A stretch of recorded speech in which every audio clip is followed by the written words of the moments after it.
What's up everyone? Hope you are all fit and well. Welcome to another video. So just because there's no football this weekend, I just thought I'd do a kind of a little 10 game season review of where we are and how we've started. You know, we're almost a quarter of the way through the season now, so just a nice time at the international break for to kind of reassess and reevaluate where we are. So we'll just cover, you know, what we've done so far and where we are as a team. Starting off, obviously, before the season, if we look at our transfer business, I think there was a bit of criticism, you know, around lack of signings, if you like. But overall, we made I think 10 came in and 10 came out. And if we look at who we've brought in, so I've just got them all written down here. So we've brought Dan Ballard in from Arsenal, Jefferson Bennett, Abdullah Bar. So we re-signed to Jacko as part of the promotion clause. Adji Alicia and Jack Clark. And on loan we've got Ahmad, Michu, Ellis Sims, and we also signed Alex Bass as well on from Porto. I think it was a free transfer or a minimum fee. So that was 10 players that came in. 10 players out were obviously Lee Burge went out, Will Grigg, Will Harris, Ian McGeady, Stephen Wern, Hamajli, and obviously we've released Jordan Willis, and we've got 3 players out on loan. I think Jack Diamond, Ellis Taylor, and obviously Carl Winchester. So, you know, 10 players in, 10 players out. I think, you know, Kristian Speakman took quite a bit of criticism during the summer and just before the season started about lack of signings and what have you. But I think overall, our transfer window, I would say, has been good, with the potential to be very good to excellent. From what we've seen so far, you know, especially the young kids that we've signed, we've only seen glimpses of them, but already they look really good. I mean, going by Saturday's performance, if you look at, especially obviously Jefferson Bennett got his goal. Ahmad looks good. And Abdullah Bar, you know, all played great cameos at the weekend. So if they can settle in and keep on improving the way they are, or where they've started, then we have the potential to have an excellent transfer window. But I think at the minute we'll class it as good. Sign of the season, I think probably Jack Clark. For me, I mean, I was a little bit wary. I mean, at the start of the season when there was talks of him coming back, I kind of wasn't really bothered either way, if I'm honest. Purely just based on he was kind of inconsistent last season, but since he's come back and since he's come in this season, he's been absolutely fantastic. You know, his consistency's there, he's playing him where he's playing, he's getting forward, but now he's starting to track back.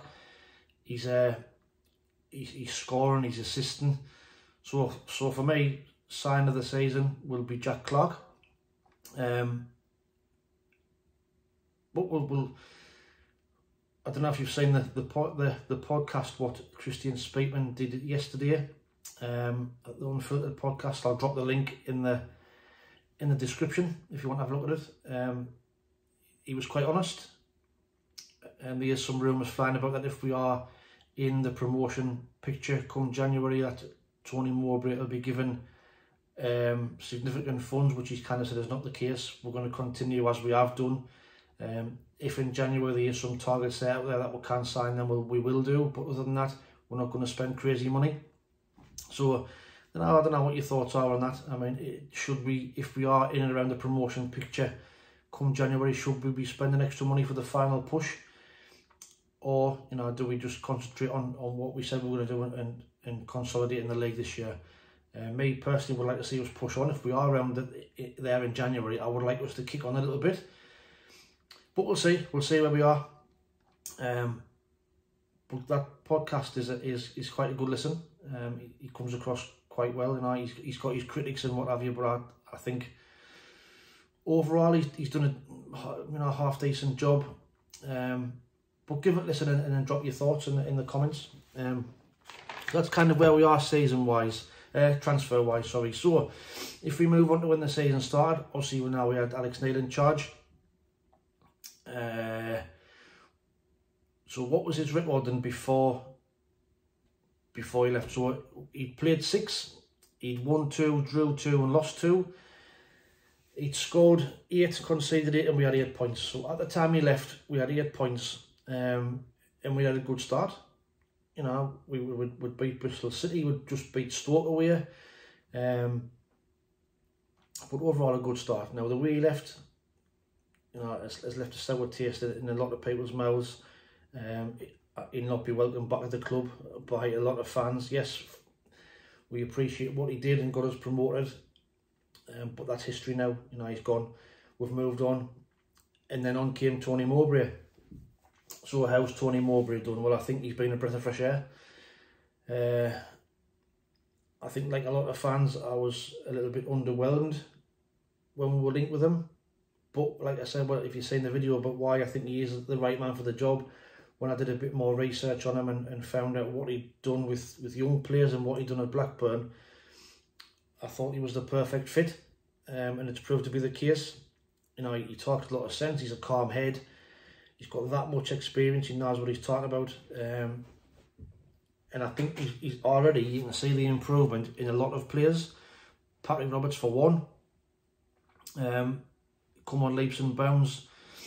Jack Clark, I think, has even got better again since he came in the club as well. So overall, I'm over the moon with Tony Mowbray. His record's probably slightly better. We've played 4. He's won 2, drew 1, lost 1.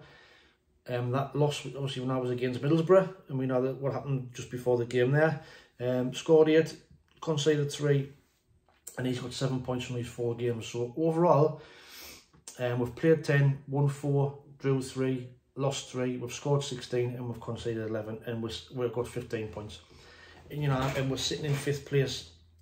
And like I said on the previous videos, if you'd offered that, you know, before the season started, to be 10 games in and be 5th, everybody would have snapped your hand off.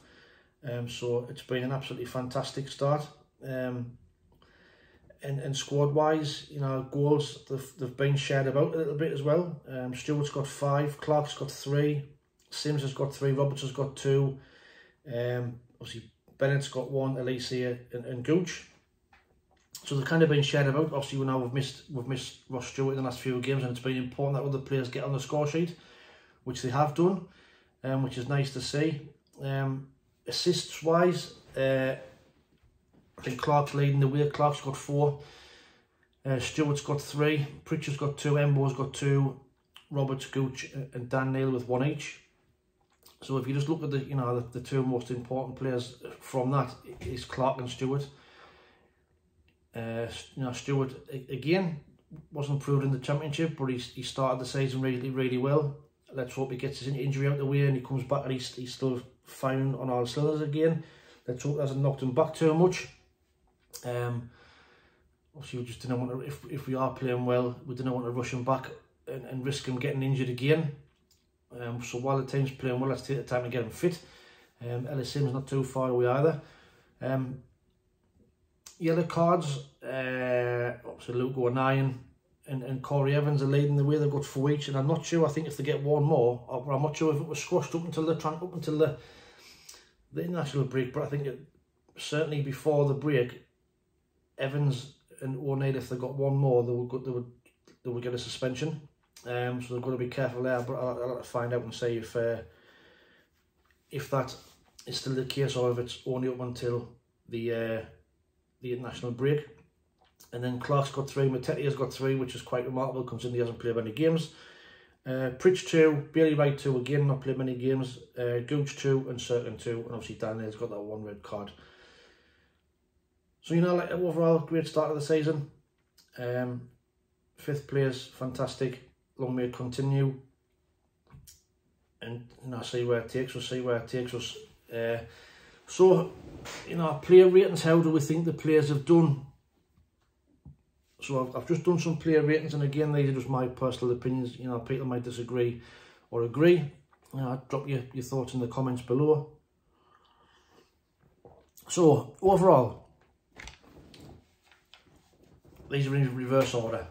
So Alex Bass, I know I've only seen him playing one game, and he didn't do too much wrong, to be honest, but it was a defeat, and he could have done a little bit better one of the goals. So Alex Bass, I'm going to give him a 6.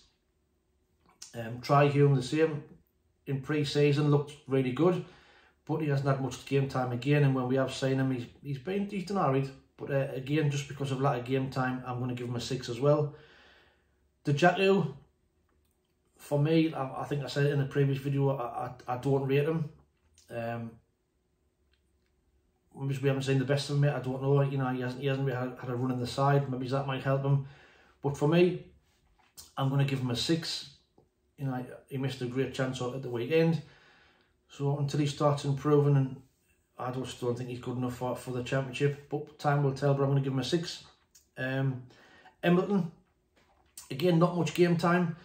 But when he has played and come off the bench, he's kind of a good impact player. I think he does well when he comes off the bench. He was involved in the 2 goals against Reading, I think it was. So I'm going to give him a 7 from what he's done so far. Jamie Tetier, again, not much game time, but I think he's another one who's improved since Tony Mowbray came in the club, and he seems to be getting a little bit more of him, so I'm going to give him a 7 for what he's done so far. Bailey Wright, 7 again. Again, not much game time for him either. I think at the start of the season, most fans would have thought he would have been a regular in the first team, having re-signed a contract. But to be fair to Luke O'Nien and Dan Ballard's been playing well, and Dennis Certain, and obviously Danny Batt, they're keeping him at the team at the minute. So, but when he has done, he's always Mr. Solid. He doesn't do very much wrong, so I'm going to give him a 7. Ellis Sims, I'm going to give him a 7. I know it's early days in his son career, and he has scored goals, and he is in his last game he did look better before he got injured. But I think, you know, from the highs of his first game when he scored 2 goals, he hasn't kind of lived up to them same high standards. He looks a little bit off it before he got injured. But like I say, purely because of his goals, and I think he's a great foil for Ross Stewart, and they both play well together, I'm going to give him a 7. Pritchard the same, I'm going to give him a 7. He has been a little bit off it in the last couple of games. I know he's got assists, but I just think the last couple of games he's been a little bit, his passing's been a little bit off it, and he's not having the same impact in games. I know we're playing at a higher level as well, but he's still got 2 goals. Got 2 assists, and he's still doing okay. So I'm going to give him a 7. Same with Dan Neil. Dan Neil, I was going to give him a 6.5, but I've given the benefit of doubt and give him a 7. Again, no championship experience, and it's a big step up. And again, in games he's done all right, but the last few games I think his passing's been off. You know, is it time to take him and give him a little bit of a rest? Maybe this international break freshen him up a little bit, but I just think he's been a bit off at the last few games, especially his passing. But again, from the step up to the championship, from the League One to the championship, 7. Roberts again, I'm going to give him a 7. You know, I didn't get much game time at the start of the season, but since Tony Mowbray came in, he's been ever present. Again, scored 2 goals against Reading, and he looks sharp. He looks on it at the minute. So if he keeps on improving the way he could have a very good season. Will he still be in the team when Ross Stewart and Ellis Sims are fit? We'll have to wait and see. But so far, I'm going to give him a 7. Patterson. So Patterson, I'm going to give him an 8. I think he's done really well. Again, no championship experience, and he's stepped up. And bearing in mind, he only really got his chance in the first team because of injuries last season, and since then, he's been kind of our number 1. He's done really well, and people have been comparing him with Jordan Pickford. I mean, it's a massive comparison, that I think, but he's at the minute he's improving all the time. I would just like to see him be a little bit more commanding in his box. I think I mentioned the goal against Watford. He should have been out to wipe everybody out, really, for to clear that ball away, which O'Nien scored an own goal. But overall, I think he's done really well, so I'm going to give him an 8. Gooch, again, another 8. I think Gooch has been tremendous this season. He's knuckled down. He seems up for the fight for the championship. He's been up and down the pitch. He's putting tackles in. He's led by example. So a great start of the season from Lyndon Gooch. And I was one who was concerned, you know, because he's been in the championship before and we haven't really seen the best of him. But he's older now. He's mature. He knows what it's all about. And for me, he's been one of our best players. So Lyndon Gooch, I want to give him an 8. Same with Luke O'Nien. You know, Luke O'Nien playing at centre half again, not a position. We know Luke, he plays everywhere. He's asked to, and he never really has a bad game. Mr. Consistent. I mean, over the last few years, I think he's played in probably every position apart from in goal. So that's testament to him. And I think this season, playing in that right hand centre half slot, I think it's probably his best position. I think. You know, he's done really well, and like I say, he's keeping Billy right at the side as well. So a great start for Luke O'Nien, and long may it continue. So 8 for him. Dennis Certain, again, out of position. You know, that left-sided centre-half, and I think the start he's had of the season's been immense. You know, he's come on leaps and bounds. He looks solid. He looks strong. And another blow when he got injured. So 8 out of 10 for him. Corey Evans, I think has kind of been our unsung hero. You know, he's in that slot where he does all the dirty work but doesn't really get seen. But he keeps the midfield taking over, protects that back three, and I think he's been a great asset this season. You know, again, I was another one who was a little bit wary. Would he still have it in the championship? I think if he had a little bit more pace, he would be a fantastic player. You know, he reads the game well. Breaks things up. So 8 out of 10 for Corey Evans. Dan Ballard, I'm going to give him 8 as well. I know we've only seen him for a few games, but from what we've seen so far, looks class. Looks to have a big future in the game. Big, strong, fast centre half. Unfortunate with the injury. Again, hopefully we don't rush him back too soon, and he's back, and he comes back stronger than ever. But from what we've seen so far, 8 out of 10. Adji Alicia, I think we've seen him in the Sheffield Wednesday game, and he looked a little bit weak. But since then, again, improvement since Tony Mowbray has come in. His last 2 games, he's been tremendous. Got his goal at the weekend. So if he can keep on improving, another one of the younger lads. But he's come in and doesn't look out of place in the last 2 games, so 8 out of 10 for him. Abdullah Bar, again, we've only seen that brief performance so far, but what we've seen him look good, so I'm going to give him an 8, but it's a bit too early to judge. Jefferson Bennett, he's played, I think, a couple of games now, got his goal, looks good, looks a live wire, not afraid to take his man on, get the crosses in, so I'm going to give him an 8 out of 10. Danny Batt. So Danny Batt, I'm going to give Danny Batt a 9 out of 10. I think he's been absolutely superb this season, considering he's had 2 players either side of him who were not recognised centre-halves. He's marshalled the defence well, he's commanding.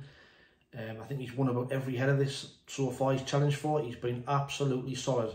And I think he's probably, you know, a big part of the reason why I've had a good start. Really impressed, reads the game well, he's big, he's strong. So, yeah, Danny Batt, 9 out of 10 for me. Jack Clark, 9 out of 10. Like I said at the start, he's been our sign of the season. He's come in, he's been consistent in that left wing back role. He's really grew into it. He capped the goal off against Reading. He's assisting as well. He's taking people on. He looks a better player. He looks stronger as well. So, you know, a great start of the season from Jack. So 9 out of 10, and obviously Roscoe as well, 9 out of 10. Tremendous start of the season. Again, like I've said before, not championship experience, but he's come in, he's adapted to the championship really well. He's been absolutely fantastic. Massive blow that he's out. But at the minute we're coping all right. So let's hope we get him back and he's firing on all cylinders. And it's just a shame he got injured, because I think he would have been in the Scotland team and all if he hadn't gotten injured. So a 9 out of 10. Player of the season, like I say, I've put them in reverse orders. I think probably Batt, Clark and Stewart would be my 3 who have been players of the season, with maybe Roscoe just edging it purely because of his goals and his assists. I think he's got 5 goals and 3 assists, like I've said before. So they're just my player ratings for how we do so far. So, I mean, you might agree, you might disagree. But again, drop your comments in the box below. So overall, you know, our overall season, I'm going to give us, you know, an 8 or 9 out of 10 overall for our start of the season. You know, if you think from where we are and where we've come from, newly promoted side via the playoffs. Yes, I know we've got the third biggest net spend in the championship, but what we've signed isn't experience. You know, based on the model, we've signed young lads, a mixture of lads who were here last season. So coming from League One to make the step up to the championship, we've played 7 of the championship's top 10, and we'll sit 5th in the league. You know, you couldn't ask for better than that. And potentially, you know, if we look at the games, the QPR game, the Coventry game, we could potentially have been 2nd or 3rd. So overall, fantastic start. Tony Mowbray is doing amazing. Long may it continue. Let's hope he has the same kind of season that he had last year with Blackburn, and get these injuries back, and we can kick on again. We've got 2 home games coming up. We've got Preston and Blackpool, and then we've got Swansea away. So if we can get 7 points out of those 3 games as well, we'll be in a great position. Absolutely fantastic position. If I'm honest, I didn't really want the international break to come. I think we're in form. Let's hope it doesn't disrupt us too much, and let's hope we don't get any injuries while the players are away. But like I say, a fantastic start. What would I like us to keep doing and stop doing? So keep doing. I think I want us to keep on being fearless. You know, we've not been outplayed in any game this season. So, you know, keep on doing that. Don't be frightened of anybody. We know the way we play. Let other teams worry about us. You know, we've looked sharp. We've looked confident. And even when we've gone a goal down, the resilience and the comebacks that we've had, we never know when we're beaten. Again, which is a testament to Tony Mowbray as well. And we always keep going. We keep fighting. So that's what I'd like to keep us doing. You know, keep doing that. Stop doing. One thing that infuriates me, and you know, I find myself shouting at the telly, you know, when I'm at the match, screaming at players, and when I'm watching the away games, is these stupid free kicks we give away around the box. We've got to stop doing that. And it happens time and time again. You know, it was a trait from last season which kind of carried on this season, and you kind of keep on giving stupid free kicks in and around the box at this level. QPR will cost us a late equaliser, like we're saying. And you can see it happening. You can see as soon as one of our forward players tracks back one of their defenders, you just know they're going to foul him. When we've got them under pressure as well, and it's so annoying. So that's what I'd like us to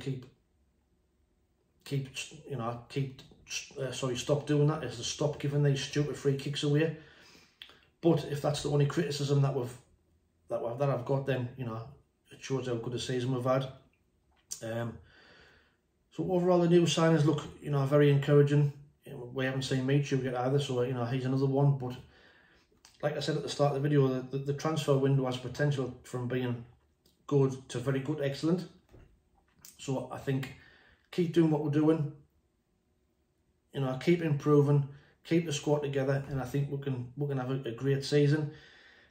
Prediction wise, so just to you know, to do some final predictions, is automatics from this is just purely based on what I've seen so far and what I think the season's going to go. I think automatics, I think the top 2 that are there now, Sheffield United and Norwich, are going to be hard to beat. You know, from what I've seen to them. Yes, I know that they haven't now played us, but they're probably, since we've played them, they've kicked on again. You know, form-wise, they're both playing really well. They're both picking up results. So I think Sheffield United and Norwich will be the top 2. Playoffs then, this is a bit more close. So I've gone for Burnley. I think they'll be up there. You know, they're still embedded in the new manager. You know, our company's gone in there and he's still getting to know his team, but they're still picking up results. So I think they're going to be in the playoffs. I'm going to go for Watford. You know, even though they've started the season, well, not badly, but you know, they're still sitting just outside the playoffs. So yes, their manager's under a little bit of criticism, but I think they'll come on. I think they'll be in and around the playoffs. This might be a controversial one, but I think it'll be sod's law that I think Alex Neil will get Stoke in the playoffs. I just think we know he's a good manager and he's got the experience in the league, no matter what we think of him. And I think he's starting to pick up results with them. So I'm going to go for Stoke in the playoffs, and I'm also going to go for us. I think the start we've had, the momentum we've got, and based on other sides in the league, you know, we haven't got really much to fear. Yes, it'll all revolve around if we can keep the squad fit, if we can keep these young players with form for the full season. You know, there's a lot depending on what we'll do in January as well. But I'm going to go for us to get a playoff place this season. I know I said I'll be happy with a mid-table finish, but I think the way we've started, why not? You know, from what we're seeing in the league, there's not a great deal. We haven't been outplayed at any point in any match. So I'm going to go for us to get a playoff place as well. Relegation then. So the three teams I think are going to go down. The first one is Rotherham. Obviously, the rumours are that Paul Warne's going to Derby. You know, and he's done a lot for them, Paul Warne. You know, they've been promoted and relegated each of the last 4 or 5 seasons, so it'll be a big miss for them. I know they've started the season off well, but it's early days, and I think they'll struggle once they hit a bad form and they get a few injuries. I think they're going to come down, so I'm going to go for Rotherham. I'm going to go for Hull to get relegated. I think they're not a very good side, and they lost Honeyman during the transfer window as well. So I think they'll struggle this season from what I've seen. And the last team I'm going to go for is Blackpool. They struggled last season as well. They did well to stay up, but I think this season they look poor and they've had some bad results. So I think they're going to struggle this season. So there's me. So automatic Sheffield United, Norwich. Playoffs, I've got Burnley, Watford, Stoke and us. And if it does happen that way, let's hope we don't play Stoke in the semi-final or the final. And then relegation, I've got Blackpool, Hull and Rotherham. So that's kind of my review of where we are for the season. Sorry if it's been a bit long. But to recap, fantastic start. Tony Moore is doing a fantastic job. Transfer-wise, Kristian Speakman, I think he's had a lot of criticism, but done really well. But we'll see how we go. We'll see what these next 3 games bring. Like I say, if we can pick up 6 or 7 points out of these next 3 games, it'll cement our great start. Get Roscoe back. I think Sims and Certain will hopefully be fit after the break as well. And keep going. Let's just keep going. You know, we don't fear anybody. I don't think Tony Mowbray fears anybody from what we've seen. So overall, cracking start. If you like the video, please like and subscribe. Much appreciated. We're currently 140 subscribers, which is more than I ever thought I would get, which is great. Let's see if we can kick on and keep improving. There'll be a match preview next week before the Preston game, our next home game. So until then, if anything develops, I'll do another couple of videos. If not, take it easy, stay safe, enjoy your weekend, and we'll speak to you soon. Bye bye.